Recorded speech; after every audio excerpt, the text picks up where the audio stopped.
So last night we've had quite a bit of rain.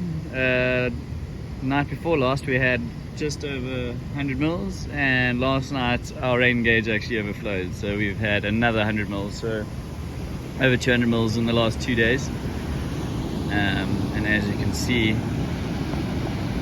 it is pumping down this side. Big dam's completely full.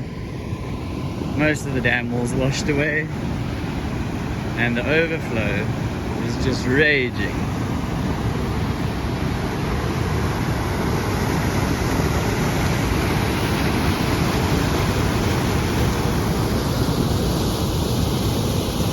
Start some whitewater rafting safaris now.